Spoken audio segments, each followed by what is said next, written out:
kulan wacan daawadayaal waxaad ku soo dhawaataan warka Qarankaab TV qodobada aad ku daawan doontaan waxa ka mid noqonaya maamulka Puntland oo is-hortaag ku sameeyay banaanbax lagu taageeri lahaa madaxweyne Farmaajo Amisom oo dad shacab ah ku leysay madaafiic ay ka tuureen xero ay ku leeyihiin gobolka Shabeellaha Hoose mas'uuliyiin ka tirsan Xukuumada Soomaaliya oo xabsiga loo taxaabay askari ka tirsan ciidamada dawladda oo qof shacab ah ku dilay duleedka magaalada caasimadda Muqdisho iyo dawladda Liibiya oo guul aad u weyn ka gaartay maleeshiyaadka General Xaftar qodobadaas ayaad ku daawan doontaan warka Qarankaab TV haatan waxaad ku soo dhawaataan iyagoo faahfaahsan aan ku bilownay wararka naga soo gaaraya gobolka Bari ayaa sheegaya in ciidamada ammaanka ay joojiyeen dibadbax la doonayay in maanta uu ka dhaco gudaha magaaladaasi ka oo lagu taageeri lahaa madaxweynaha Jamhuuriyadda Federaalk ee Soomaaliya mudane Maxamed Cabdullaahi Farmaajo dhawaan ayay ahayd markii dibadbax uu ka dhacay magaalada caasimadda ee Muqdisho ka oo lagu taageerayay madaxweynaha waxaana dibadbaxan maanta ay joojiyeen ciidamada ammaanka ee Puntland la sheegay in uu daba socday midka ka dhacay magaalada caasimadda ee Muqdisho ciidamada Puntland ayaa lagu soo waramayaa in ay kala eeriyeen tiro dad ah oo u badan haween kuwa oo qorsheynayay inay qabanqaabiyaan dibadbaxaasi ilaa iyo hadda ma cadda sababta ay Puntland is-hortaag ugu sameysay qabsoomidda banaanbaxan lagu abaabulayay gudaha magaalada Boosaaso ee xarunta gobolka Bari sidoo kale ma jira ilaa iyo hadda wax hadal ah oo ka soo baxay saraakiisha ammaanka ee maamulka Puntland oo ku aadan sababta ay u hakiyeen banaanbaxa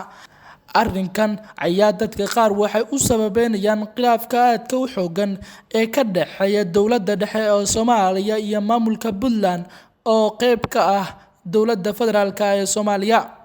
markana ciidamada Amisom ee ku sugan magaalada Janaale ee gobolka Shabeellaha Hoose ayaa madaafiic ku garaacay deegaan duleedka kaga beegan magaaladaasi madaafiicda ay Amisom rideen ayaa la soo sheegayaa in khasaare isugu jira dhimasho iyo dhaawac ay gaarsiisay dad shacab ah oo halkaasi ku noolaa halka ay Amisom ku garaaceen madaafiicda ayaa ah tuulo lagu magacaabo QARAN oo wax ka yar 2 kiiloomitir u jirta deegaanka Janaale waxaana la sheegay in halkaasi ay ku dhinteen in ka badan 6 ruux oo shacab ah sida dadka deegaanka ay xaqiijiyeen dadka halkaasi ku dhintay ayaa waxaa ka mid ahaa gabar iyo hooyadeed xilliga ay Amisom madaafiicda halkaasi ku garaacaysay ayaa waxaa la sheegay inay xubno ka tirsan al-shabaab meel fagaara ah kula hadlayeen dadka tuulada QARAN kadib markii ay saakay halkaasi soo gaareen dadka shacabka ah ee ku dhintay madaafiicda ciidamada Amisom ayaa waxaa la sheegay inay yihiin beeraley iyadoo dadka ku dhaawacmay loo soo qaaday dhinaca iyo magaalada caasimadda ee Muqdisho dawladda Soomaaliya iyo Amisom labaduba weli kama aysan hadlin weerarkaasi dhibaatada loogu geystay dadka shacabka ah markana wararka uu helaya Qarankaab TV ayaa sheegaya in mas'uuliin ka tirsan Xukuumada Federaalk ee Soomaaliya gaar ahaan wasaaradda kalluumaysiga iyo kheyraadka xabsiga loo taxaabay kadib markii lagu soo eedeeyay in ay geysteen musuqmaasuq wararka ayaa sheegaya in saraakiishan ay xabsiga ku jiraan muddo toddobaadyo ah waxaana loo haystaa eedeymo la xiriira musuqmaasuq iyo wax isdabamarin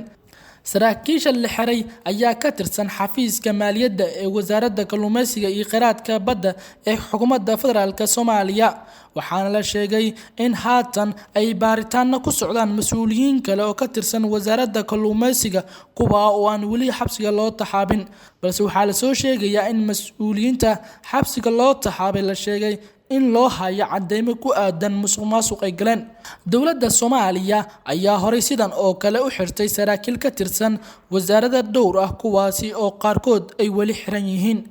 waxaa dhawaan dacwad lagu soo ogay ilaa 20 sarkaal oo ka tirsan dawladda oo la xiriirinaya musuqmaasuq ka dhacay wasaaradda caafimaadka ee Xukuumadda Federaalk Soomaaliya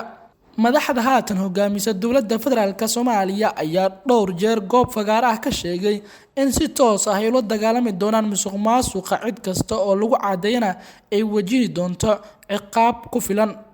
markana faahfaahin kala duwan ayaa ka soo baxaya dil uu maanta askari ka tirsan ciidamada dawladda Soomaaliya uu u geystay wada mooto bajaaj xilli uu ku sugnaa duleedka magaalada caasimadda ee Muqdisho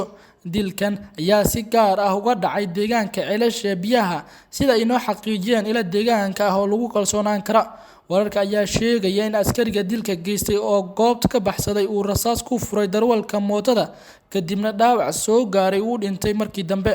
macadda ilaa hadda sababta dhabta ah ka dambeysay dilka loo geystay marxuumka, balse wararka qaar ayaa sheegaya in muran uu soo kala dhaxgalay. sidoo kale waxaa goobta gaaray ciidamo ka tirsan kuwa ammaanka Soomaaliya inkastoo uu cararay askarigii ka dambeeyay falkaasi.